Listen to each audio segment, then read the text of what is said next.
That is about bio remediation. कई बार हमने lemon words में इसको पढ़ा भी है। वैसे आपको पता है बायोलॉजिकल ऑर्गेनिजम्स का यूज करके यहाँ पे हम क्या करेंगे, एक रेमेडी प्रोवाइड करेंगे जिससे वेस्ट मटेरियल को डिग्रेड किया जा सके। आजकल बड़े बड़े पहाड़ बन गए हैं, और वो पहाड़ वैसे नहीं है कि जिसमें आप डिस्टिंग्विश करोगे कि ये हिल है, माउंटेन है, वैली है, वैसा नहीं आप बोल सकते, वो कूड़े के पहाड़ बन रखे हैं। अब बोला कि बायोलॉजिकल सब्सटेंस में आपके माइक्रो ऑर्गेनिज्म आ जाएंगे, बैक्टीरिया आ जाएगा, उसमें फंगस आ जाएगा। क्या वायरसेस का यूज भी करेंगे यहाँ पे? नहीं, वायरसेस सबसे डेंजरस होते हैं, वो साइड में रखते हैं, उनको आप लैब में भी कंट्रोल नहीं कर पाते। Isolation is very tough. पूरा पीपीपी जो किट आपने कोविड-19 के टाइम पे सुना था, जब आइसोलेशन करी जाती है वायरसेस की, तो बहुत ज्यादा चीजें ध्यान में रखनी होती है। जो अफोर्डेबल ऑप्शन रहती है वो माइक्रो ऑर्गेनिज्म में बैक्टीरिया रहती है। देन थोड़े से बड़े साइज में देखोगे फंगस आ जाएगी। जैसे मशरूम आप खाते हो, एडिबल चीज है, पर ग्रो कहाँ पे करती है? सड़ी पड़ी चीजों के ऊपर। तो आप मशरूम का वहां सॉरी फंगस का यूज कर सकते हो। आफ्टर दैट प्लांट्स आ जाते हैं। प्लांट्स के बाद एनिमल्स आएंगे इसमें। एनिमल्स तो नहीं आएंगे, पर जैसे एनिलिडा के अंदर अर्थ वॉर्म्स के बारे में आप पढ़ते हो, गोबर रखा होता था, गोबर में केंचुए डाल दिए, केंचुआ खाएगा, एक्सक्रीटा निकालेगा। वो जो एक्सक्रीटा होगा वो आपके लिए मेन्योर, आपके लिए नहीं, मतलब आपके खेतों के लिए मेन्योर की तरह एक्ट करेगा। तो वहां पे एनिलिडा से बिलोंग करता है अर्थवॉर्म। ये क्लासिफिकेशन का पॉइंट याद रखना। तो अभी बायो रेमिडिएशन के ऊपर क्या क्या काम इंडिया कर रहा है, इंडिया ने क्या क्या स्टार्टअप शुरू करे हैं, फुल फ्लेज मेंस का क्वेश्चन ये बन सकता है। केस स्टडीज इसमें दे रखी हैं, चाइना क्या कर रहा है, जापान क्या कर रहा है, यूरोपियन यूनियन का इकट्ठा ही दे दिया हुआ है कि वो किस चीज के ऊपर ज्यादा एम्फेसाइज कर रहे हैं। तो वन बाय वन सारी चीजों को देखते हैं। एक बढ़िया सवाल आपका, environment and ecology, even science and tech के अंदर की जो वेस्ट मैनेजमेंट है उसको साइंटिफिक तरीके से हम कैसे टैकल डाउन करने की ट्राई कर रहे हैं, वो सारी चीजें आ जाएंगी। मैं आपको एक चार्ट दिखाऊंगी। चार्ट में से पहले आप मुझे बताओगे कि इसमें टेक्निकल चीजें कहाँ पे आपको फील हो रही हैं। अगर क्वेश्चन आ जाए, जैसे मैंने आपसे कोरल रीफ वाला पूछ लिया था कि टेक्नोलॉजी कैसे इंटरवेंशन कर रही है कोरल रीफ्स को बचाने के लिए, वैसे बायो रेमिडिएशन में भी आ सकता है कि टेक्नोलॉजी का आप कैसे यूज कर रहे हो। वन बाय वन सारी चीजों को देखते हैं। अब सबसे पहले ह्यूमन वेस्ट जो है, इसको डिके करना एक चैलेंज अपने में ही रहा है। आपने जो ट्रीटमेंट सुने होंगे वो प्राइमरी, सेकेंडरी, टर्शरी, कई बार आपने शॉर्ट वीडियोस वगैरह भी देखी होंगी जिसमें दिखाया जाता है कि जापान की तो ड्रेन भी बड़ी साफ होती है जिसमें मछलियां तैर रही होती है। क्यों? क्योंकि उनका जो इंडस्ट्रियल वेस्ट होता है उसमें वो primary, secondary and tertiary treatment provide करते हैं, जिससे वो पानी बेशक ड्रिंकेबल तो नहीं होता, दिल्ली में चल पड़ता है ड्रिंकेबल फॉर्म ऑफ, तभी तो इतने सारे इन्फेक्शन होते हैं, वहां पे केसेस भी आते हैं। तो वो क्या करते हैं, ड्रेन वगैरह में उस पानी को डिस्चार्ज कर देते हैं, एस्थेटिक ब्यूटी बन जाती है। तो टर्शरी ट्रीटमेंट तक उसको ठीक किया गया होता है, साफ किया है इन शॉर्ट। प्राइमरी में सॉलिड और जो लिक्विड वाली फॉर्म होगी उनको सेपरेट करा जाएगा। लिक्विड मतलब पानी आ गया, यहाँ पे सीवेज कैसा दिखता है वैसा ही है यहाँ पे। सेकेंडरी ट्रीटमेंट में क्या करेंगे, एरोबिक और दूसरी एनारोबिक कंडीशंस यहाँ पे प्रोवाइड करी जाती हैं। एरोबिक मतलब पहले जो टेंडेंसी सीवेज की खुद की होगी साफ होने की, उस पर ही छोड़ दो, या फिर थोड़े बहुत माइक्रो ऑर्गेनिज्म ऐड कर दो जो उस वेस्ट को खाना शुरू कर दे, फिर उसको वो कन्वर्ट करेंगे इनटू कार्बन डाइऑक्साइड, और भी मल्टीपल चीजें वहां से निकल के आएंगी। एनारोबिक में भी क्या किया, माइक्रो ऑर्गेनिज्म डालेंगे, पर इस बार कंडीशन कैसी होगी, जिसमें ऑक्सीजन नेग्लिजिबल या तो बिल्कुल ही एब्सेंट कर दी जाएगी। देन आता है आपका टर्शरी ट्रीटमेंट, जैसे आपने सुना होगा क्लोरीन वगैरह ऐड कर दिया जाता है, इसमें वैल्यू एडिशन करी जाएगी कि वो जो वाटर है इससे कोई इन्फेक्शन आगे चल के ना फैले। तो ये जो ट्रीटमेंट्स हैं इंडिया में भी लाए गए थे कि जितना भी आपका इंडस्ट्री का एफिलेंट होगा या सीवेज का जो वेस्ट है उसमें आपने primary, secondary and tertiary treatment provide करना है। इंडिया में एक दिक्कत रहेगी, बस वही इंफ्रास्ट्रक्चर रेजिलिएंट नहीं होता, प्राइमरी तक की हम रह गए, फटाफट से सॉलिड वाला लिक्विड से सेपरेट करते हैं, और देखा साइड में रिवर होगी, और ज्यादातर इंडस्ट्रीज आपने देखी भी होंगी कि पानी के सोर्स के पास ही होती है। रीजन, वेस्ट फटाफट से वहां से निकाला जा सकता है, और वो जो अंदर हीट जनरेट होती है फटाफट से पानी भी वहां से पिक करा जा सकता है। उसके बाद एक और प्रॉब्लम आपने फिर फेस करी, कौन से वाली, यूट्रोफिकेशन। जब आपने सीवेज को जो लिविंग ऑर्गेनिज्म से आया था उसको वाटर बॉडीज में डाला, ऑर्गेनिक मैटर पानी में बढ़ गया। अब वाटर पहले साफ था, अब आपने क्या किया, उसके अंदर nitrogen related components, phosphate related components उनको इंक्रीज करवा दिया। जो एक्वेटिक लाइफ थी वो भी वहां पे डिस्टर्ब हुई, प्लस वो जो एस्थेटिक ब्यूटी थी वो भी वहां पे खत्म हुई। यूट्रोफिकेशन एक और नाम होता है इसका, algal Bloom. Yes, algal Bloom. अच्छा, आपने रेड टाइड्स भी देखे होंगे, समंदर का रंग लाल रंग का हो जाता है और उससे टूरिज्म भी काफी अट्रैक्ट होता है। सबसे जो पॉपुलर इमेज आती है वो विशाखापट्टनम कोस्ट की आती है, क्या बोलते हैं उनको जो रेड कलर कॉज करता है? नो, जेलीफिश नहीं होती। हाँ, एल्गी भी नहीं होती, वो डायटम्स होते हैं फिर तो, अगर स्पेसिफिक जाना है। हाँ, नो, क्रैब्स भी नहीं, वो छोटा सा ऑर्गेनिज्म होता है, मिलियन ऑफ छोटे छोटे ऑर्गेनिज्म आगे आते हैं जिनका नाम होता है गोनियोलक्स। ये आपके हिमाचल के पेपर में पूछा था, इसको याद रखना, गोनियोलक्स। ये रेड कलर के टाइट्स कॉज करता है, मतलब जब पानी ऐसे आएगा टाइट्स की फॉर्म में आपको पूरा रेड कलर दिखेगा चमकता हुआ, और जब चमक आती है किसी लिविंग ऑर्गेनिज्म के अंदर उस फिनोमेना को क्या बोलते हैं? बायोल्यूमिनिसेंस। बायोल्यूमिनिसेंस। बायोलॉजिकल, कोई लिविंग ऑर्गेनिज्म है जो लाइट प्रोड्यूस कर रहा है, जुगनू भी आपने देखा होगा, उसमें भी बायोल्यूमिनेसेंसी होती है। उसमें एक लैक्टेज नाम का एंजाइम होता है, प्लस उसका जो एटीपी होता है ना, वो दोनों कंबाइन करते हैं और लाइट प्रोड्यूस करते हैं। वैसे आप एक टर्म आज पढ़ोगे अबाउट बायो सेंसिंग। अब देखो इसमें दो शब्द हैं, बायो एंड सेंसिंग, क्या मीनिंग निकल के आ रहा है इसका? Very good. तो यहाँ पे बायोलॉजिकल ऑर्गेनिज्म का यूज करके वो अपनी सेंसेस का यूज करेगा और रिप्रेजेंट करेगा कि पॉल्यूटेंट का लेवल जिस भी जगह पे आप चेक कर रहे हो वो कितना है, बायोसेंसिंग। माइक्रो ऑर्गेनिज्म को इस फील्ड के अंदर भी यूज करा जा रहा है। अच्छा, ब्लू कलर के टाइप्स को क्या बोलते हैं फिर? इनको नोट कर लेना, छोटे छोटे पॉइंट्स हैं बट आपके पेपर्स में आते हैं। इसमें समंदर जो होगा रात को चमकता हुआ दिखेगा, ब्लू कलर की लाइट प्रोड्यूस करेगा। बड़े पहले बताया था, मुझे पता है थोड़ा पुराना हो गया पर याद करना पड़ेगा। वो तो हो गया बायोल्यूमिनेसेंस, वो तो ये भी कर रहा था। नाम बताओ उसका जो ब्लू कलर की लाइट प्रोड्यूस करता है? Noctiluca. Very important, state exams पूछते हैं ऐसे सवाल, ये इंपॉर्टेंट है, इनको ध्यान में रखो। नॉक्टिल्यूका। हाँ, यहाँ पे कर दिया था किसी ने नॉक्टिल्यूका, ठीक है जी, गुड। विशाल ने किया था, ठीक है जी, गुड गुड गुड। चलो नेक्स्ट। अच्छा, ये जो एक्स्ट्रा चीजें बताई होती है लिख लेनी होती है ना, कहीं बोलते हैं मैम पीपीटी में ही ऐड कर दो, ये पढ़ाते पढ़ाते याद आती हैं तो इसको ऐड करने का फायदा नहीं है, अपने पास शॉर्ट डाउन कर लिया, नोट डाउन कर लिया करो। अच्छा, अब दो प्रोसेसेस हम बायो रेमेडिएशन में पढ़ेंगे, पर पहले लिटरल मीनिंग देख लो। आप क्या कर रहे हो? लाइफ को रिस्टोर कर रहे हो थ्रू बायोलॉजी। अब लाइफ कैसे रिस्टोर होगी बायो रेमेडिएशन से, वन बाय वन सारे स्टेप्स देखते हैं। सबसे पहले कौन कौन से माइक्रो ऑर्गेनिजम्स का यूज करेंगे? बैक्टीरिया रहेगा, फंगस रहेगा, एल्गी रहेगा, और प्लांट्स आ जाएंगे। फिर इनको हम वेस्ट मटेरियल के आसपास यूज करेंगे, और वो जो वेस्ट मटेरियल होगा इन सभी चीजों के लिए वो एज अ फूड की तरह एक्ट करेगा। जैसे कार्बन डाइऑक्साइड हम एक्सक्रीट करते हैं, एक्सक्रीट भी करते हैं, एक्सहेल भी करते हैं। एक्सक्रीट कैसे करते हैं कार्बन डाइऑक्साइड? हाँ, रेस्पिरेशन के थ्रू, ठीक। और स्वेट के अंदर निकलता है, यस। और वेरी गुड अनिल, ये भी होता है जिसमें सबसे ज्यादा कार्बन डाइऑक्साइड निकल के आती है, हवा जो आप निकालते हैं, बर्पिंग होगी, फार्टिंग होगी, एवरीथिंग, उसमें भी कार्बन डाइऑक्साइड काफी एलिमिनेट होती है। इंडाइजेशन की जब प्रॉब्लम होती है तो उसमें हाइड्रोजन सल्फाइड निकलता है, गंदी सी स्मेल जो आती है, that is because of hydrogen sulphide. अब जब आप इन चीजों का यूज करोगे बायो रेमेडिएशन के अंदर, तो वो जो वेस्ट मटेरियल होगा इन सब चीजों के लिए वो फूड की तरह एक्ट करेगा। अगर इनके लिए वो फूड की तरह एक्ट है तो जो आपके पास प्रोडक्ट निकल के आएगी वो यूजफुल प्रोडक्ट निकल के आएगी। जैसे कार्बन डाइऑक्साइड एनवायरमेंट में एलिमिनेट कर जाएगी, मतलब जिस सोर्स पे आपने इनको यूज करा वहां पे अगर ज्यादा पॉल्यूटेंट प्रेजेंट थे तो वो कम पॉल्यूटेंट्स में कन्वर्ट हो जाएंगे। तो इनके लिए फूड की तरह एक्ट करेगा, प्लस हमें लेस हार्मफुल प्रोडक्ट्स ये लाके देगा। अब यहाँ पे देखो, यहाँ वेस्ट हो रखा है बहुत सारा। अब माइक्रो ऑर्गेनिजम्स का इंजेक्शन दे रहे हो, माइक्रो ऑर्गेनिज्म क्या करेंगे? उन्हें खाने में हेल्प करेंगे और जो वेस्ट था उसको एलिमिनेट करने में हेल्प करेंगे। ये देखो साइड में फिर सारा बढ़िया हो गया।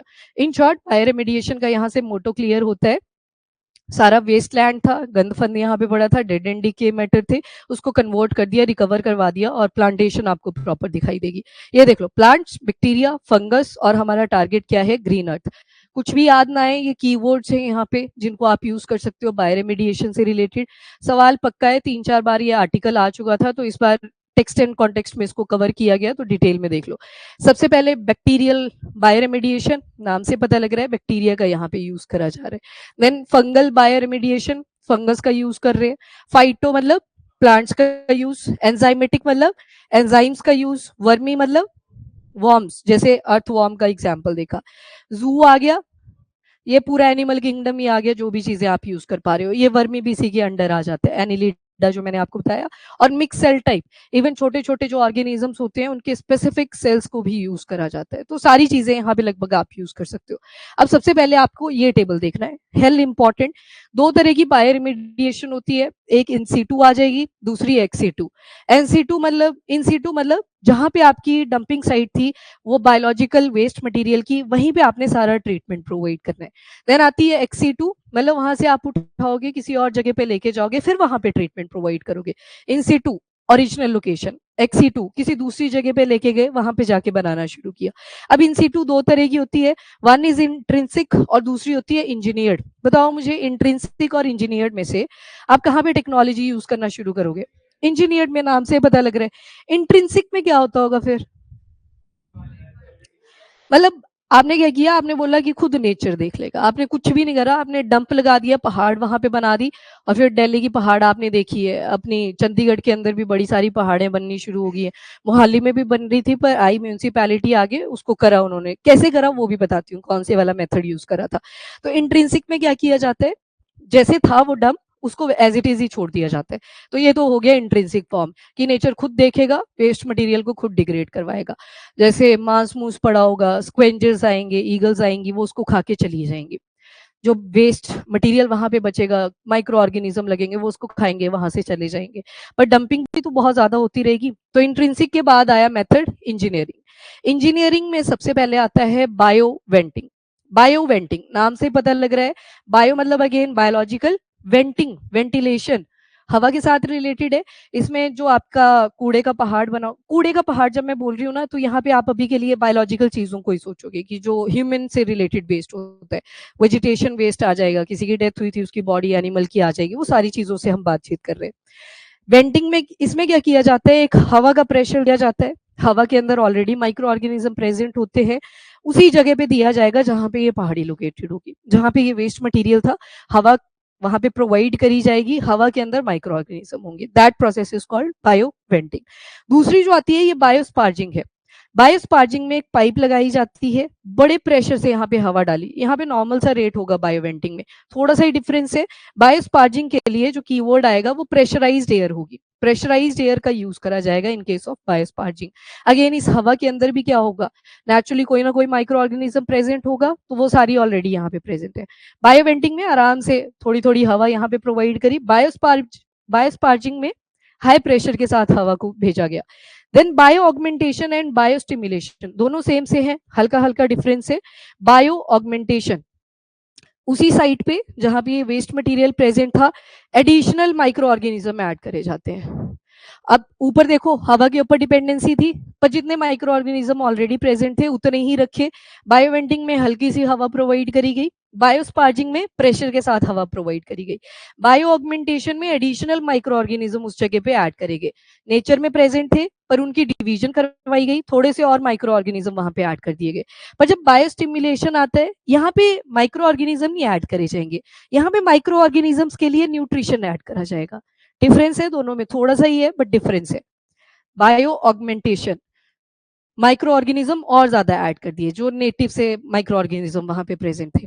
बायोस्टिमुलेशन में क्या होगा, उन माइक्रो ऑर्गेनिज्म के लिए न्यूट्रिशन ऐड करा, एडिशनल माइक्रो ऑर्गेनिज्म ऐड नहीं करे जाएंगे। डिफरेंस क्लियर हो गया दोनों में? किसी को कोई डाउट यहाँ पे? यहाँ माइक्रो ऑर्गेनिज्म ही ज्यादा ऐड कर दिए, स्टिमुलेशन में स्टिमुलेट करा उन माइक्रो ऑर्गेनिज्म को जो ऑलरेडी नेचर के अंदर प्रेजेंट थे, उनको खाना पीना वहां पे प्रोवाइड कर दिया, सेग्रीगेशन कर दी इन शॉर्ट जो वेस्ट मटेरियल है, कि ताकि माइक्रो ऑर्गेनिज्म और जल्दी फीड करे, थोड़ा फैला दिया उसको, तो उससे भी क्या होगा, सरफेस एरिया जितना ज्यादा होगा बैक्टीरिया को खाने में उतना ही मजा आएगा इन शॉर्ट। देन आती है आपकी बायोस्लर्पिंग। बायोस्लर्पिंग में वैक्यूम मेथड्स का यूज करा जाता है, मतलब थोड़ा सा एरिया क्रिएट करा, जैसे मैंने अभी बोला सरफेस एरिया जितना ज्यादा, बैक्टीरियल एक्टिविटी उतनी ज्यादा उस पर इंक्रीज करी जाएगी। यहाँ पे वैक्यूम पाइप्स का यूज करा जाता है, नीचे स्पेसिस इंड्यूस करे जाते हैं, क्योंकि जो बैक्टीरियाज होते हैं उनको कॉलोनी में रहने का मजा आता है। जब निमोनिया के बारे में आपने पढ़ा था, यही था ना, लंग्स के अंदर कॉलोनीज बनाते हैं। कॉलोनीज मतलब जैसे कुछ बैक्टीरिया बोलेंगे मैं यहाँ खा लेता हूँ, कुछ बोलेंगे मैं यहाँ जैसे खा लेता हूँ। आपने क्या किया, आर्टिफिशियली थोड़ा थोड़ा वैक्यूम क्रिएट कर दिया सारे के सारे पहाड़ के अंदर, और वहां पे बैक्टीरिया अपनी अपनी कॉलोनीज बना लेंगे, तो इससे भी एक्सपेडाइट हो जाती है सारी process. I think differences clear है आप सभी को। तो बायोवेंटिंग आएगा, देन बायोस्पार्जिंग है, बायो ऑगमेंटेशन है, बायोस्टिमुलेशन है, एंड बायो स्लर्पिंग है। लगे इसके बारे में पता? ठीक है, नेक्स्ट आते हैं XC2 मेथड ऑफ बायोरेमिडिएशन। अब इसमें एक स्लरी फेज है, एक सॉलिड टाइप है। स्लरी फेज जो पीछे मैंने प्राइमरी सेकेंडरी टर्शरी ट्रीटमेंट के बारे में आपको बताया, जो कीवर्ड्स आएंगे, एक तो बायोरिएक्टर इसमें यूज होता है। बायोरिएक्टर तो बायोटेक्नोलॉजी वालों ने काफी सुना होगा, हर चीज में ही बायोरिएक्टर रख देते हैं। बायोरिएक्टर को इमेजिन करो, एक बड़ा सा चैम्बर है, उसके अंदर आप कड़ी बना रहे हो। यहाँ पे कड़ी नहीं होगी, यहाँ पे वेस्ट मटेरियल होगा। अब कड़ी के अंदर पकौड़े भी होते हैं, लिक्विड मटेरियल भी होता है, कलर भी येलो होता है, नहीं कईयों की फेवरेट है, सॉरी कुछ और एग्जाम्पल उठाते हैं। इन शॉर्ट मैं ये बोल रही हूँ कि एक लिक्विड चीज है, एक सॉलिड वेस्ट मटेरियल है। आपने क्या किया, सॉलिड वाले को अलग कर दिया लिक्विड वाले के साथ। देन आप यहाँ पे प्रोवाइड करोगे एरोबिक एंड एनारोबिक। उसके बाद जो टर्शरी ट्रीटमेंट था उसमें क्या करोगे आप, वैल्यू एडिशन प्रोवाइड करोगे, एडिटिव्स उसमें ऐड करोगे कि आगे चल के इन्फेक्शन वगैरह ना हो। बड़ा कॉम्प्लेक्स सा मेथड होता है पर इजी टू डू है। ये आती है सभी को टेक्नोलॉजी, इंडस्ट्रीज वगैरह में बायोरिएक्टर ही सबसे पहले उठाते हैं जब उनको भी अपना वेस्ट मैनेजमेंट करना होता है। तो स्लरी फेज में क्या हुआ, सब कुछ ही इकट्ठे ले लिया आपने, ट्राई करा कि एक साथ ही सारा निपटा देते हैं। यहाँ पे आप क्या देख रहे हो, सेग्रीगेशन करी जा रही है, हर एक स्टेप डिफरेंट है। यहाँ पे हवा का रोल था, यहाँ पे माइक्रो ऑर्गेनिजम्स ऐड करे, यहाँ उनके लिए नरिशमेंट ऐड कर दिया, यहाँ पे आपने वैक्यूम्स बनाए ताकि कॉलोनी इंडिविजुअल बन सके। मतलब आपने तोड़ तोड़ के यहाँ पे सारी चीजें करी। जैसे आप अपना सिलेबस पढ़ने लगे, आपने बोला बस आज का ही दिन है मेरे पास, मैं सारी पॉलिटी खत्म करनी है, नहीं हो पाएगी। आप पहले तो सोचते रह जाओगे कि कैसे खत्म करूं, उससे बेटर तो हफ्ता दे लेते कि आज इतने चैप्टर खत्म करने हैं, आज इतने चैप्टर खत्म करने। ये स्टेप बाय स्टेप प्रोसेस, इसमें सब कुछ इकट्ठा है। एरोबिक भी इसी में ही है, एनारोबिक भी इसी में ही है। XC2 क्यों बोला, क्योंकि आपको चैम्बर तक तो लेके जाना पड़ेगा वेस्ट मटेरियल, तो मतलब अपनी जगह पे नहीं किया, किसी और जगह पे ले गए थे आप वेस्ट मटेरियल को। अब आती है इसकी solid type. Number one is land farming. Land farming नाम से पता लग रहा है, उस वेस्ट मटेरियल की जगह पे आपने क्या किया, कोई चीज ग्रो करवा दी। जैसे आपने एक बार अमृत मिशन के बारे में पढ़ा था, उसमें भी हम क्या कर रहे थे, पॉन्ड्स को रिवाइव करते थे और साइड में क्या करते थे, जो नेटिव से प्लांट होते थे उनको ग्रो करवाते थे। देन मध्य प्रदेश की एक केस स्टडी मैंने आपको बताई थी, जो वहां पे IAS ऑफिसर्स थे, उन्होंने क्या किया, एक डंपिंग साइट हुआ करती थी, उसमें क्या करते हैं कि जैसे ट्रैक्टर्स वगैरह बुलाए जाते हैं, जैसे प्लोइंग नहीं करी जाती वैसे सेम कूड़े की भी प्लोइंग कर देते हैं। वहां पे आप बैम्बू ग्रो करवा सकते हो, अगर वहां पे वाटर प्रॉन एरिया है, मतलब आपको पॉसिबिलिटी लगती है कि शायद ग्राउंड टेबल है यहाँ पे वाटर का, तो यूकैलिप्टस को ग्रो करवाया जाता है। एक टाइम आता है वो वेस्ट मटेरियल वहां से सारा खत्म होना शुरू कर देता है, जब उनका ग्रोइंग फेज ही शुरू होता है। तो डंपिंग को क्या किया, किसके साथ रिप्लेस कर दिया, फार्मिंग के साथ रिप्लेस कर दिया। उसके अलावा biocomposting, composting waste material होगा, उसको आप लेके जाओगे, एक पिट बनाओगे, पिट के अंदर लिविंग ऑर्गेनिज्म भी रखोगे, लिविंग ऑर्गेनिज्म में केंचुए आ जाएंगे, उनको आपने डाला, वो उसको खाना शुरू करेगा, रिप्लेस कर देगा इनटू वेरी गुड मेन्योर, और वो मेन्योर फिर खेतों के लिए बहुत अच्छा होता है। लॉन्ग प्रोसेस होती है, 6 से 8 महीने लग जाते हैं, तो इसी वजह से तो फर्टिलाइजर के ऊपर इतनी डिपेंडेंसी आई। देन आती है आपकी बायोपाइलिंग। अब बायोपाइलिंग में क्या किया जाता है, पाइल क्या होती है, कुछ ऐसी ट्यूब लाइक अपीयरेंस दिख रही होगी आपको, तो इसमें भी क्या किया जाएगा, वहां पे जो डंपिंग साइट थी वहां से थोड़ा थोड़ा वेस्ट मटेरियल लेके जाएंगे और सेम ट्रीटमेंट प्रोवाइड करेंगे। इसमें फिर या तो बायो ऑगमेंटेशन लगा देंगे, बायो स्पार्जिंग, यही मेथड लगेंगे, पर यहाँ पे किसी और जगह पे जाके लगाएंगे, यहाँ पे एक ही जगह पे लगा दी जहां पे वेस्ट मटेरियल था, इसी वजह से इन सीटू था। फिर आता है बायोफिल्टर। बायोफिल्टर में दोबारा से क्या यूज करेंगे, हवा का यूज करेंगे, यहाँ पे भी वैक्यूम कंडीशंस प्रोवाइड करेंगे। वैक्यूम कंडीशन क्यों प्रोवाइड करी, ताकि जब आप इन मेथड्स को लगाओ बैक्टीरिया के लिए जगह बन जाए वहां पे, कि वो आराम से खा पी सके और बर्डन आए उसके ऊपर, कितना सारा एरिया पड़ा हुआ है। डन, लग गया पता इन मेथड्स का। तो अगर आपके पास आता है कि टेक्नोलॉजी की क्या क्या इंटरवेंशन है बायो रेमेडिएशन के अंदर, तो आई थिंक आप लिख पाओगे। ये सारे ही क्या है, टेक्नोलॉजी ओरिएंटेड है। बायो रिएक्टर भी क्या है, टेक्नोलॉजी ओरिएंटेड। यहाँ पे नहीं लगेगा, इन दोनों को एलिमिनेट कर देना, अर्थवॉर्म थोड़ी टेक्नोलॉजी में आएगा। ये तो आपने क्या किया, अपने आसपास वो जो वेस्ट मटेरियल पड़ा हुआ था, घर का था या खेत का था, जैसा मर्जी था, उनको यूज करा। बायोपाइलिंग में भी टेक्नोलॉजी यूज करेंगे। यहाँ बायोफिल्टर में, बायोफिल्टर मतलब हवा के साथ आप फिल्ट्रेशन करवाओगे उस वेस्ट मटेरियल की। बस डिफरेंस क्या था, एक जगह से दूसरी जगह पे कैरी करके जाओगे, क्योंकि XC2 फॉर्म भी है। तो ये सारे टेक्नोलॉजी वाले पार्ट्स आ जाएंगे। प्लस कुछ आप अब केस स्टडीज देखोगे जो इंडिया स्टेप्स ले रहा है, स्टार्टअप्स देखोगे, गवर्नमेंट की जो बॉडीज है वो क्या क्या इनिशिएटिव ले रही है। तो वन बाय वन देखते हैं। तो सबसे पहले दो ब्रॉड टाइप्स का है, वन इज INSITU, दूसरा आ जाएगा XC2।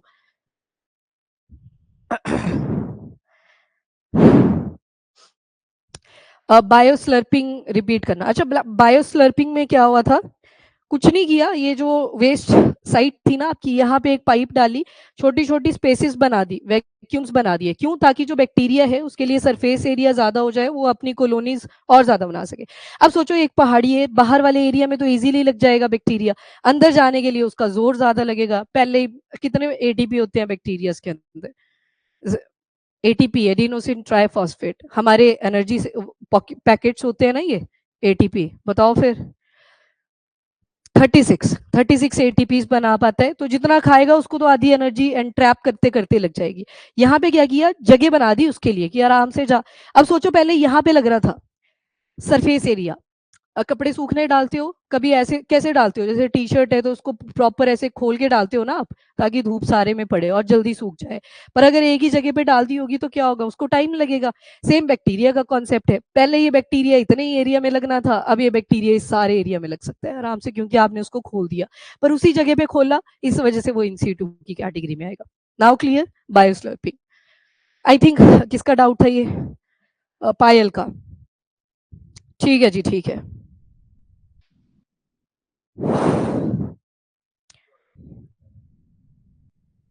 हाँ हाँ, मतलब जैसे माइटोकॉन्ड्रिया होता है ना ये, हाँ लग गया पता, उसके कंपैरिजन में। चलो, टिपिकल टॉपिक है, आपने नहीं करना है, बायो वाली ज्यादा करते हैं इसको, जो बायोलॉजी वाले स्टूडेंट्स हैं। चलो जी, in situ bioremediation clear सभी को? Ex situ done. तो किसमें, डंपिंग साइट पे ही आप काम करोगे, कौन सी फॉर्म आएगी? इन सीटू बायो रेमिडिएशन, ठीक है। अब हम क्या कर रहे हैं, जो ट्रेडिशनल मेथड्स हैं उनको बायोटेक के साथ जोड़ के चल रहे हैं। अभी आपने पूरा का पूरा चार्ट देखा, क्या उसमें कोई ट्रेडिशनल मेथड भी था? यस, लैंड फार्मिंग आपने देखा, बायो कंपोस्टिंग आपने देखा, इवन जो इंट्रिंसिक फॉर्म थी इन सीटू के अंदर वो भी कैसी है, ट्रेडिशनल ही है, पहले छोड़ देते थे कि अपने आप नेचर हील करेगा। नोमैडिज्म भी इसके साथ एसोसिएटेड है, पहले जितने भी ट्राइबल्स होते थे, ये लोग एक जगह से दूसरी जगह पे चले जाते थे, क्यों? क्योंकि वो जो वेस्ट पीछे जनरेट करा है, नेचर हील कर लेगा उसको, तो नोमैडिज्म भी इसके साथ जुड़ा होता था। चलो एनीवेज, ये हमने थोड़ा सा और एक टॉपिक इसके साथ जोड़ा, पर पर्पज यही होता था। चलो ठीक है, न्यू बायोटेक्नोलॉजी के जो मेथड्स हैं आज के टाइम हम इनको यूज कर रहे हैं। आपको एक मैंने सर्कल दिखाया, उसमें आपने देखा वर्मी फॉर्म यूज करी जा रही है, फाइटो वर्ड आ जाए, फाइटो रिलेटेड टू प्लांट्स के साथ, बैक्टीरियल फॉर्म आपने देखी, एल्गल फॉर्म्स देखी, लगभग सारी चीजों को आज के टाइम पे हम यूज कर रहे हैं। कहाँ कहाँ पे? स्पेशली सीवेज प्लांट्स के लिए, और जो एग्रीकल्चर का वेस्ट निकल के आता है। नेक्स्ट एग्जाम्पल दिया है, जेनेटिकली मॉडिफाइड जो माइक्रो ऑर्गेनिज्म है, इनका एक्सटेंसिव यूज दिखेगा। अभी आपने प्लास्टिक डिग्रेडिंग बैक्टीरिया भी पढ़ा था, आइडियोनेला सिकेंसिस पढ़ा था, वो प्लास्टिक के लिए था, वो नॉन बायोडिग्रेडेबल चीजों के लिए था। और जेनेटिक मॉडिफिकेशन, अब यहाँ पे देखो एक वर्ड लिखा, जेनेटिकल मॉडिफिकेशन, चैलेंज भी इसी के साथ ही आ जाएगा, जहां पे जीएम आप पढ़ लेते हो, साथ के साथ चैलेंज भी आपको रिमाइंड कर लेना है। बैक्टीरिया का आपको नहीं पता कब ये आउट ऑफ कंट्रोल चले जाए, ठीक? बॉडी में भी तो ऐसे होता है, आउट ऑफ कंट्रोल चले जाते हैं। जैसे जब आपको कोल्ड या फीवर होता है, तो आपकी बॉडी का कौन सा इम्यून सेल सबसे ज्यादा एक्टिव होता है, या ब्लड के अंदर कौन सा सेल सबसे ज्यादा एक्टिव होता है? डब्ल्यूबीसी, जिनको क्या बोला जाता है, सोल्जर्स ऑफ द बॉडी, मतलब वो फाइट करने की ट्राई करते हैं इन्फेक्शन के साथ। जब आपको सारे मल्टीपल इन्फेक्शन एक साथ होते हैं, तो आपका जो डब्ल्यूबीसी है इसका नंबर ज्यादा आता है, और वो जो एचबी था, हीमोग्लोबिन, उसकी क्वांटिटी घट जाती है। अब ये इन्फेक्शन से फाइट कर रहा था, जैसे कफ निकल के आएगा, आपको फीवर निकल के आएगा, फीवर भी तो क्या है, डिफेंस मैकेनिज्म ही होता है। एक्ने बीसी से निकल के आते हैं, जब आपका डब्ल्यूबीसी का नंबर बहुत ज्यादा बढ़ चुका होता है और हीमोग्लोबिन सप्रेस हो गया होता है। चलो out of the box, but important, state exam के लिए ध्यान में रखना। नाउ आज के टाइम पे क्या कर रहे हैं, बायोसेंसिंग भी यूज कर रहे हैं। बायोसेंसिंग का मतलब होता है, बायोलॉजिकल ऑर्गेनिज्म सेंस करेगा कौन सा पॉल्यूटेंट यहाँ पे प्रेजेंट है, फिर फ्लोरिसेंस शो करेगा। फ्लोरिसेंस मतलब लाइट एमिट करना, कोई पर्टिकुलर लाइट जब वो एमिट करेगा तो उससे पता लग जाएगा यहाँ पे कौन सा पॉल्यूटेंट है। फॉर एग्जांपल मर्क्यूरी के लिए अगर रेड कलर उसमें फीड, क्योंकि सिंथेटिक बोल दिया यहाँ पे, आपने उसके बैक्टीरिया के अंदर मॉडिफिकेशंस कर दी थी, तो जब आपने उसमें मॉडिफिकेशन कर दी थी तो पर्टिकुलर पॉल्यूटेंट के लिए वो एक कलर एमिट करेगा, रेड आएगा, ग्रीन आएगा, मल्टीपल कलर्स यहाँ पे यूज करे जाएंगे। अब इंडिया क्यों बायो रेमिडिएशन के ऊपर फोकस कर रहा है, ये सवाल आई थिंक पूछने का नहीं बनता है। डंपिंग बहुत ज्यादा इंक्रीज कर चुकी है, टैकल करना पड़ेगा।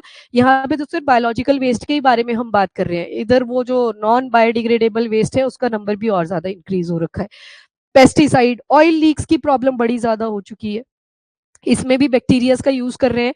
एक दिक्कत रहती है, जब ऑयल लीक्स आते हैं ना समंदर में, कई बार टैंक वगैरह पलट जाते हैं, शिप्स पलट जाती हैं, ऑयल सारा निकल जाता है, ऑयल स्पिलिंग कॉज करता है।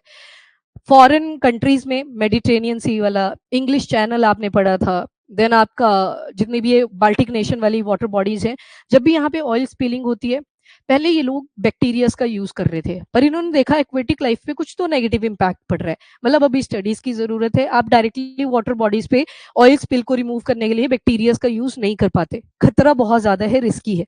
तो इसमें कौन से मेथड यूज करे जाते हैं? Vacuum based.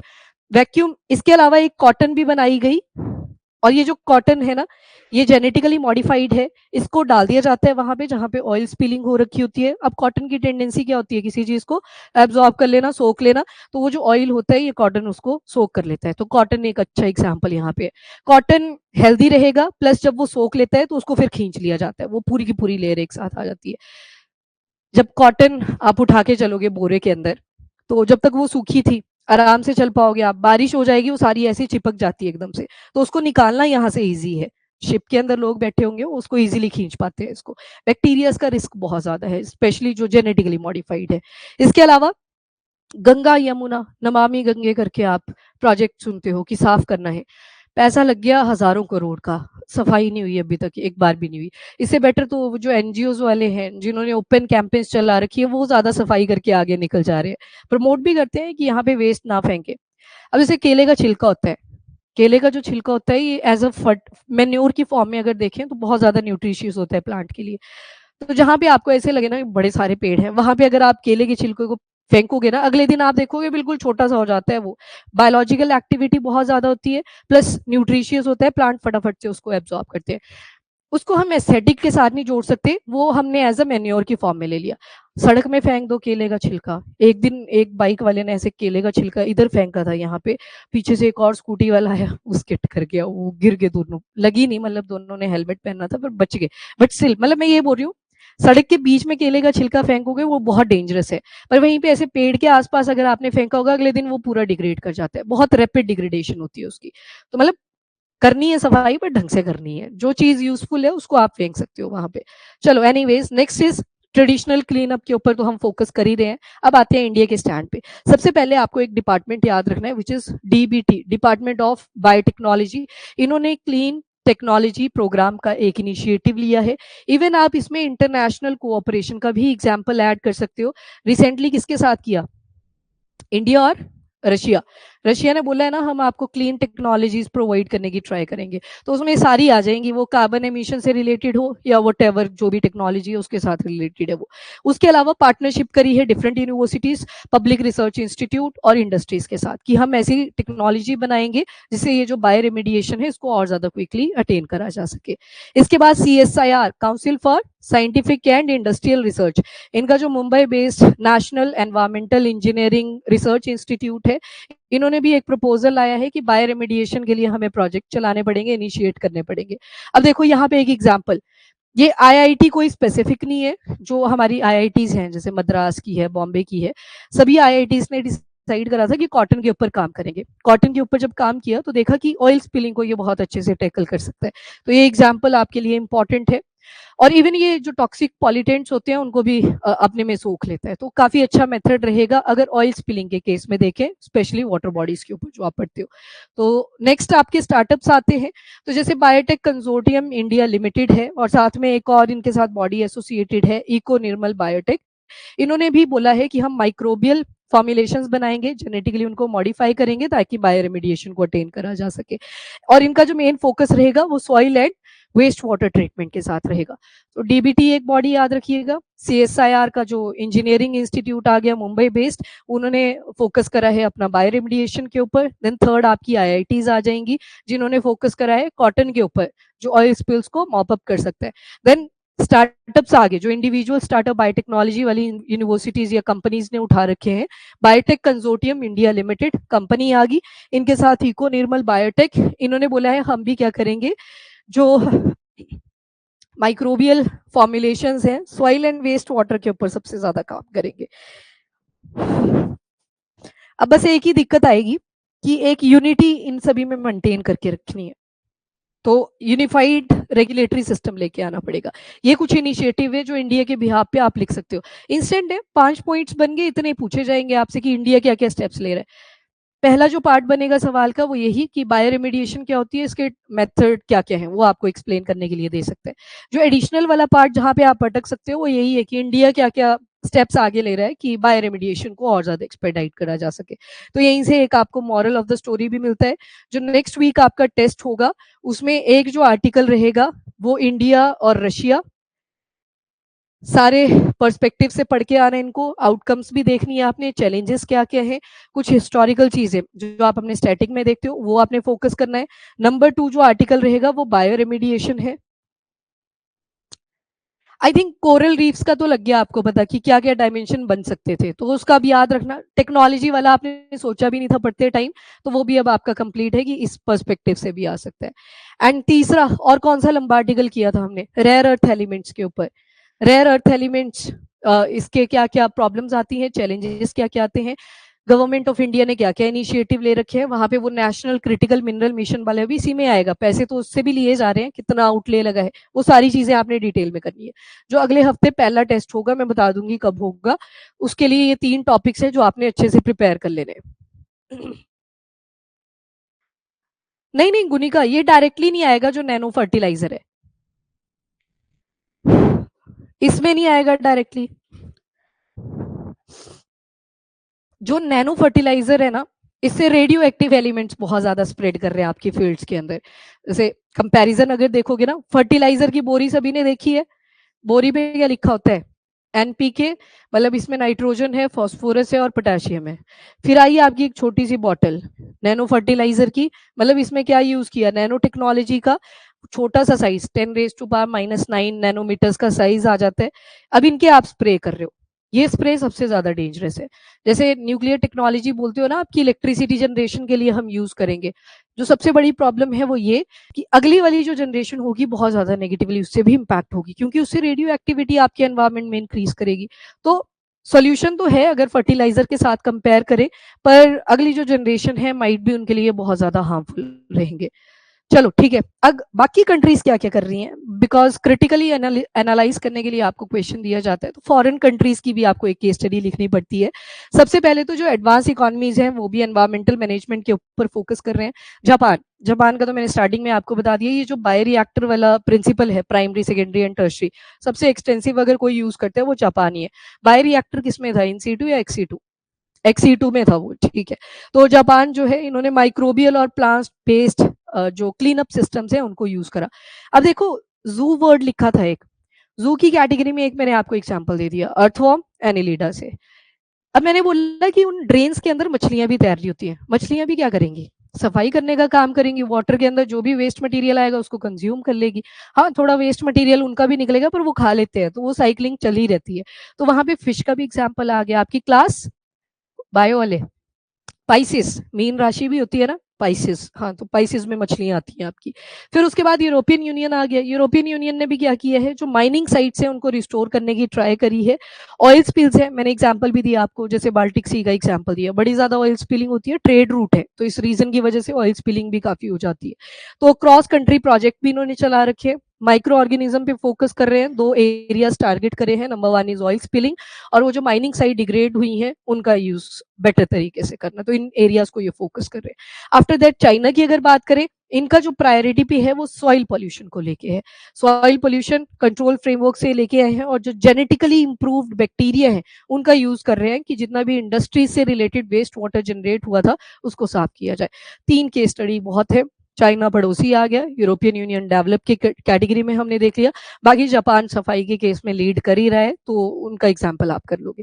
बाकी और भी कंट्रीज का आप देख सकते हो, कोई कंट्री आपकी फेवरेट है तो उसकी केस स्टडी भी आप ऐड ऑन कर सकते हो। आफ्टर दैट अपॉर्चुनिटी, सबसे पहला फोकस एनवायरमेंट की दोबारा से restoration, economic and job creation. Biotech के अंदर आपने बोला जेनेटिकली मॉडिफाई करना, जॉब्स भी क्रिएट होंगी, R&D बूस्ट होगा, फिर सरकार बोलेगी पैसा कम है अपने पास। एक पॉलिसी भी आई थी, वो भी आप ऐड ऑन कर सकते हो, बायो E3 पॉलिसी, है ना, इसमें एनवायरमेंट के ऊपर फोकस करा है, एम्प्लॉयमेंट के ऊपर फोकस करा है, और जब एनवायरमेंट और एम्प्लॉयमेंट आ गया तो इकोनॉमिक, तो 3 वर्ड्स ई से निकल के आते हैं, 1 इज इकोनॉमिक, देन किसको ठीक करना है, एनवायरमेंट को, तो एनवायरमेंट को ठीक करना है, यहाँ पे आपको एम्प्लॉयमेंट भी देनी पड़ेगी, जो बाई 3 पॉलिसी है। इसमें ठीक ठाक पैसा लगा दिया था इस बार सरकार ने, जब बजट आया था आपका लास्ट ईयर का, जब बजट आया था तब।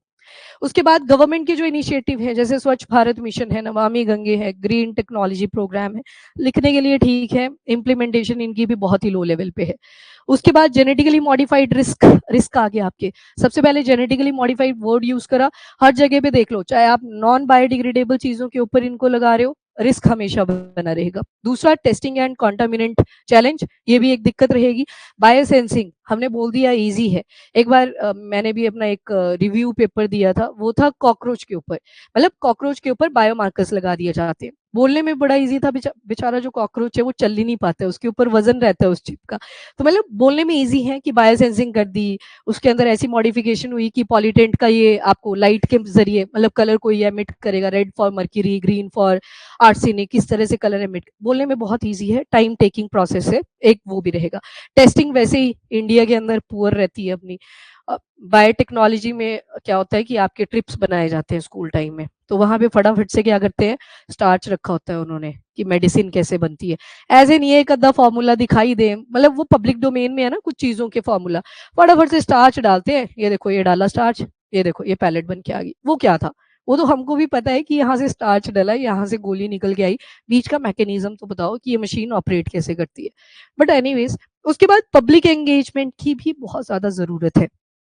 पब्लिक एंगेजमेंट में क्या चीजें आ सकती हैं, एक तो खुद फंडामेंटल ड्यूटी का कॉन्सेप्ट आ जाएगा, हमारी भी रिस्पॉन्सिबिलिटी बनती है। नंबर 2, एनजीओज अवेयरनेस रेज करते रहते हैं, एनजीटी भी आ जाएगा, जैसे हम सुप्रीम कोर्ट जाते हैं प्लांट का लेके कोई केस होगा तो वो कहाँ जाएगा, एनजीटी के पास जाएगा। नेशनल ग्रीन ट्राइब्यूनल कब फॉर्मेशन हुआ था एनजीटी का, ये क्वेश्चन आया है आपके यूपीएससी में? नो। मैं एक हिंट देती हूँ, ये 21st सेंचुरी में बना है, थोड़े 2 साल और आगे साक्षी, 2010 में ये फॉर्म हुआ था एनजीटी, ठीक है, इसको भी ध्यान में रखना। और इसके अलावा गव हाँ हाँ हाँ, ये भी आ जाएगा, green peace keeping foreign level पे आ जाएगा। देन सबसे इंपॉर्टेंट क्वेश्चन, द गवर्नमेंट, जिसमें आरटीआई आ जाती है, और फिर गवर्नमेंट क्या बोलेगी, it comes under personal information, हम आपको इंफॉर्मेशन नहीं दे सकते। चलो ठीक है, पब्लिक एंगेजमेंट की भी जरूरत है, बाकी रेगुलेशन और कैपेसिटी बिल्डिंग पे फोकस करने की जरूरत है। वे फॉरवर्ड क्या हो सकता है, नेशनल स्टैंडर्ड्स को फॉलो करा जाए, हर एक चीज का नेशनल स्टैंडर्ड होता है, जैसे हमारा आईएमडी है, वर्ल्ड लेवल पे क्या आ जाएगा, डब्ल्यूएमओ, वर्ल्ड मेट्रोलॉजिकल ऑर्गेनाइजेशन। वैसे हमारी सिविल एविएशन है, जहाँ पे डीजीसीए का इंपॉर्टेंट रोल रहता है, हमारी मिनिस्ट्री ऑफ सिविल एविएशन आ जाती है। पूरे इंटरनेशनली अगर देखोगे, इकाओ आ जाता है, इंटरनेशनल सिविल एविएशन ऑर्गेनाइजेशन, उनके कुछ प्रोटोकॉल्स होते हैं जिनको हर एक कंट्री फॉलो करने की ट्राई करती है। सेम एनवायरमेंट के कॉन्टेक्स्ट में भी है, यूनिफॉर्म कोड्स होने चाहिए। अब यूनिफॉर्मिटी नहीं आ पाती है, जो डेवलप नेशन है वो अपनी टेक्नोलॉजी के हिसाब से प्रोटोकॉल्स बनाते हैं, डेवलपिंग नेशन में फिर से वही दिक्कत आ जाती है, ना तो हमारे पास पैसा है, ना हमारे पास फिर इंफ्रास्ट्रक्चर है, वो बात वहीं की वहीं रह जाती है, वो इनइक्वालिटी वैसे बढ़ती रहती है। उसके बाद रीजनल फायर रेमिडिएशन हब्स बनाए जाएं, जैसे आपने डिजास्टर के लिए लिविंग लैब का कॉन्सेप्ट पढ़ा था, कि जिस एरिया की प्रॉब्लम है वहीं पे उसको सॉल्व करा जाए इन रियल टाइम मॉनिटरिंग के साथ। सेम ये भी सेम ही इशू यहाँ पे बताया है, एनवायरमेंट के कॉन्टेक्स्ट में रीजनल बायो रेमिडिएशन हब्स होने चाहिए, जिस एरिया में वो पोल्यूशन फैल रहा है उसी जगह पे आप उसको टैकल करें। उसके अलावा कम्युनिटी प्रोजेक्ट चलाए जाएं, लोकल स्टार्टअप, अब देखो लोकल स्टार्टअप अगर बूस्ट करेंगे, इसमें युवा को आगे बुलाया जाएगा कि आइए आप भी काम करिए। अगर तो वो आया पैसे के करके कि पैसा आएगा यहाँ पे और अपने को एम्प्लॉयमेंट मिल जाएगी, जॉब मिल जाएगी, तब तो आपको पता है वो कूड़े का ढेर वैसे ही रहेगा, उसकी जेब ठीक ठाक भरेगी।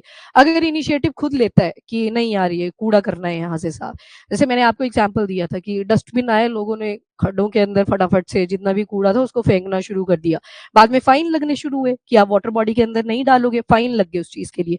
मॉनिटरिंग के लिए एक लड़के को रख दिया वहां पे, लड़के ने खुद इनिशिएटिव लिया, जबकि उसको कोई पीट भी सकता था, पर उसने इनिशिएटिव लिया कि मैं मॉनिटर करूंगा। उसने मॉनिटरिंग करी, पैसा उसको सरकार प्रोवाइड कर रही है, और वो जो रिवर है वो साफ है, मतलब ऑनेस्टली काम कर रहा है, वहां से वो चीज पता चल जाती है। सेम यहाँ पे बोला लोकल स्टार्टअप शुरू करिए, इससे एम्प्लॉयमेंट भी बूस्ट करेगी। देन उसके बाद कम्युनिटी प्रोजेक्ट, जैसे डीबीटी, बिराक, ये देखो बिराक पंजाब वालों को कुछ लग रहा है ये सुना सुना, ये आपका biotechnology industry research assistance council है। देखो असिस्टेंस मतलब बायोटेक्नोलॉजी का जो डिपार्टमेंट है उसको ये हेल्प प्रोवाइड करते हैं। वो जो नेफ्थ्रोमाइसिन का क्वेश्चन आया था कि एंटी माइक्रोबियल रेजिस्टेंस आई, किसकी वजह से आई थी? बैक्टीरिया की वजह से। अब उसको ट्रीट करने के लिए भी एंटीबायोटिक ही लाए जा रहे हैं, और ये हमने जनवरी में किया था जाके, जनवरी 2025 में। वो नेफ्थ्रोमाइसिन पे सवाल बना दिया उसने। तो नेफ्थ्रोमाइसिन बनाया भी बिराक नहीं था। डिजीज इन न्यूज हमने की थी, सेकंड वाला जो डिजीज इन न्यूज का पार्ट आया था उसमें दूसरे नंबर पे आर्टिकल किया था। बोलने की बात यह है कि आपके स्टेट एग्जाम आपसे डिमांड करते हैं 1 साल का करंट अफेयर, मतलब पढ़ के जाना है। मैक्सिमम जो चीजें थी वो जैन फेब मार्च इसी के आसपास रिवॉल्व कर रही थी। तो ध्यान रखना है, शॉर्टकट में नहीं भागना है। अभी शॉर्टकट आप देखोगे नज़ारे, पेपर आने दो सारे इकट्ठे इकट्ठे, यूपीएससी आएगा। अभी हरियाणा ने भी अपना सिलेबस अपडेट करा है, फिर आपका हिमाचल का पेपर आएगा। तो और देखना तुम लोग कि मतलब इतने शॉर्टकट आएंगे, बस ये पढ़ लो इसके बाद कुछ नहीं, 15 मिनट में सारा साल का। 15 मिनट में? तब तो तुम पागल हो सारे जो यहाँ पे बैठे रहे, यहाँ पे टाइम वेस्ट करने के। 15 मिनट में कैसे करंट अफेयर होते हैं? वो होता है हाई लेवल का तुक्का। एक मैक्सिमम केसेस में यही होता है, उसमें से एक भी नहीं आता है, और क्योंकि उसमें वो बताएंगे वो जो सबसे ज्यादा लाइमलाइट में थे। कई बार इग्नोर कर देते हैं कमीशन की, ये तो सभी को ही पता है कि यार रखा है। मतलब वो जो बोल रहे हैं 15 मिनट में, तुमको क्या लगता है कमीशन वाले नहीं देखते होंगे वीडियोस? एक चेक वो भी रखते हैं कि क्या क्या यहाँ पे चल रहा है, कौन से सोर्सेज फॉलो कर रहे हैं। तो अपडेट होनी चाहिए आपको। चलो ठीक है, प्री में लग भी गया तुक्का, मेंस में क्या लिखोगे? आपको भी पता है जब आप आंसर लिखते हो नहीं कनेक्टिविटी बनती, किसी को याद आ गया आंसर अच्छा बन जाता है। जैसे मैंने नीतीश को बोला था, मैं कहा कॉन्क्लूजन बहुत यूनिक है। यूनिक कैसे हुआ? इसने सीए ऐड कर दिया उसमें, वो यूनिक बन गया अपने में ही। ठीक है, तो इस तरह से ही मर्ज करनी होती है चीजें, तो वो 15 मिनट में कभी भी नहीं होएगा। लास्ट में कोई नहीं आएगा। मैंने आपको एग्जाम्पल भी दिया था, 5 दिन जब बचे हो कोई करंट अफेयर नहीं कवर होता है। तुम जितना मर्जी जोर लगा लो कि अभी सोऊंगा नहीं, पेपर के दिन चक्कर पड़ गया, सुबह सुबह पेपर ही नहीं दिया बोल, 5 दिन के चक्कर में। तो वैसे नहीं करना है ना। अभी भी टाइम है। पंजाब वालों का तो निकल गया, आपने चेक भी कर लिए होंगे अपने अपने जितनी भी आपकी आंसर कीज है। पता भी है आपको, जिसको लग रहा है कि मैं हूँ आसपास तो अपना मेंस का शुरू करो, जिनको लग रहा है नहीं हूँ आसपास वो अगला पढ़ना शुरू करो। टाइम वेस्ट नहीं करना है।